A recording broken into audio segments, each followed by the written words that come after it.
अमेरिकी सांसदों ने इंटरनेशनल क्रिमिनल कोर्ट को चेतावनी दी, कहा नेतन्याहू और इजरायली अफसरों के खिलाफ अरेस्ट वारंट जारी किया तो अंजाम भुगतना होगा।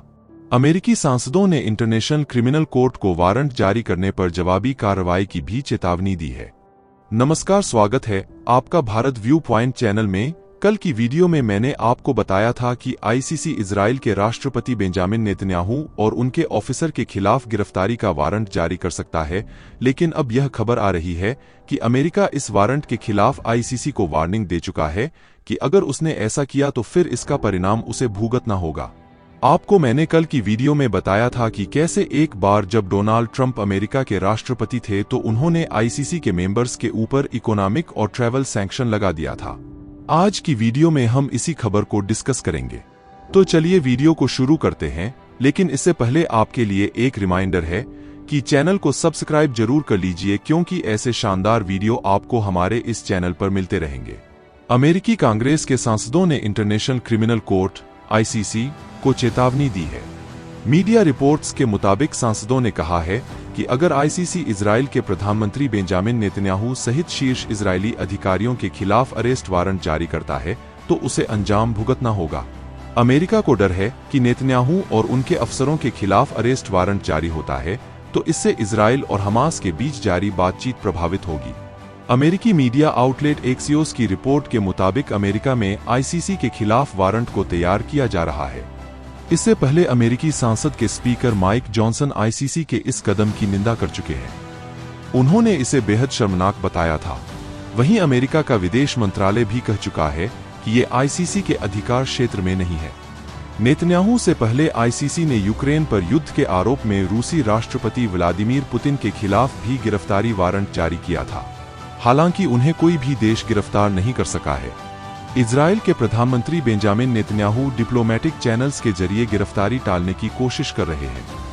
टाइम्स ऑफ इजराइल के मुताबिक आईसीसी गाजा में हमले को लेकर इजरायली प्रधानमंत्री नेतन्याहू सहित कई इजरायली अधिकारियों के खिलाफ अरेस्ट वारंट जारी कर सकता है। इसी कारण से इजराइल अरेस्ट वारंट टालने की कोशिश कर रहा है। इजरायली प्रधानमंत्री बेंजामिन नेतन्याहू अमेरिकी राष्ट्रपति के सामने अरेस्ट वारंट के मामले को उठा चुके हैं। उन्होंने सोशल मीडिया पर भी इसे लेकर अपना विरोध व्यक्त किया था। नेतन्याहू ने कहा था कि इजराइल कभी भी अपने आत्मरक्षा के अधिकार के साथ समझौता नहीं करेगा। मिडिल ईस्ट के एकमात्र लोकतांत्रिक यहूदी देश पर यह आरोप बेहद अपमानजनक है। हम इसके आगे नहीं झुकेंगे। इजराइल आतंकवादियों के खिलाफ अपनी लड़ाई जारी रखेगा। हम अपनी रक्षा करना बंद नहीं करेंगे। आईसीसी वारंट पर इजरायली कैबिनेट की मीटिंग भी हो चुकी है। मीटिंग में अरेस्ट वारंट टालने के लिए आईसीसी और दूसरे डिप्लोमेटिक अधिकारियों से संपर्क करने पर सहमति बनी थी। इसके अलावा पीएम नेतन्याहू ने ब्रिटेन और जर्मनी के विदेश मंत्रियों से भी इस मामले में मदद मांगी थी।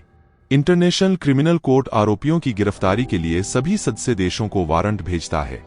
आईसीसी का ये वारंट सदस्य देशों के लिए सलाह की तरह होता है और वो इसे मानने के लिए बाध्य नहीं होते हैं। इसकी वजह यह है कि कोई भी देश अपने आंतरिक और विदेश मामलों में नीति बनाने के लिए स्वतंत्र होता है। दूसरी अंतर्राष्ट्रीय संस्थाओं की तरह ही आईसीसी भी हर देश की संप्रभुता का सम्मान करती है। अपने 20 साल के इतिहास में आईसीसी ने मार्च 2012 में पहला फैसला सुनाया था। आईसीसी ने यह फैसला डेमोक्रेटिक रिपब्लिक ऑफ कॉन्गो के उग्रवादी नेता थॉमस लुबांगा के खिलाफ सुनाया था। जंग में बच्चों को भेजे जाने के आरोप में उसके खिलाफ केस चलाया गया था। इस आरोप में उसे 14 साल के लिए जेल की सजा सुनाई गई थी। 1 जुलाई 2002 को इंटरनेशनल क्रिमिनल कोर्ट यानी आईसीसी की शुरुआत हुई थी। ये संस्था दुनिया भर में होने वाले वॉर क्राइम, नरसंहार और मानवता के खिलाफ अपराधों की जांच करती है। ये संस्था 1998 के रोम समझौते पर तैयार किए गए नियमों के आधार पर कार्रवाई करती है। इंटरनेशनल क्रिमिनल कोर्ट का मुख्यालय द हेग में है। ब्रिटेन, कनाडा, जापान समेत 123 देश रोम समझौते के तहत इंटरनेशनल क्रिमिनल कोर्ट के सदस्य हैं। द हेग में इंटरनेशनल कोर्ट ऑफ जस्टिस भी है, जो यूएन का एक पार्ट है। और इंटरनेशनल क्रिमिनल कोर्ट और इंटरनेशनल कोर्ट ऑफ जस्टिस दोनों बिल्कुल ही एक दूसरे से अलग संस्था है।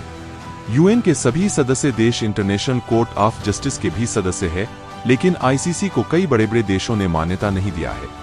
आईसीसी ने यूक्रेन में बच्चों के अपहरण और डिपोर्टेशन के आरोपों के आधार पर रूस के राष्ट्रपति पुतिन के खिलाफ अरेस्ट वारंट जारी किया था, लेकिन उनकी गिरफ्तारी नहीं हो सकी। लेकिन सवाल ये उठता है कि क्या आईसीसी के वारंट की कोई वैल्यू है, क्योंकि जब आप कोई कार्रवाई कर ही नहीं सकते तो फिर उसे वारंट का क्या मतलब रह जाता है। विशेषकर बड़े और शक्तिशाली देशों के खिलाफ जारी किया गया वारंट का तो कोई मतलब ही नहीं है। इजराइल और अमेरिका के रिलेशन काफी मजबूत है और अमेरिका कभी नहीं चाहेगा कि इजराइल पर किसी तरह की पाबंदियां लग, वो भी आईसीसी या किसी इंटरनेशनल ऑर्गेनाइजेशन के द्वारा, और इसलिए अमेरिका अपना पूरा प्रयास करेगा कि ऐसा कोई भी वारंट इजराइल के ऑफिसर्स या उनके राष्ट्रपति पर नहीं लगे। और क्योंकि अमेरिकन सैंक्शन से हर कोई बचना चाहता है, तो कहीं ना कहीं आईसीसी के मेंबर्स के ऊपर भी दबाव होगा और वह फैसला लेते समय उसे बात का ध्यान जरूर रखेंगे कि कहीं अमेरिका उन पर सैंक्शन ना लगा दे। अमेरिका ने जो चेतावनी जारी की है उसमें सैंक्शन ही उसके पास सबसे बेहतर विकल्प है, और अगर आईसीसी ने ऐसा किया तो यह बिल्कुल पॉसिबल है कि अमेरिका आईसीसी के प्रोसिक्यूटर, ऑफिसर्स और स्टाफ पर सैंक्शन लगा दे, क्योंकि अमेरिका ऐसा पहले भी कर चुका है।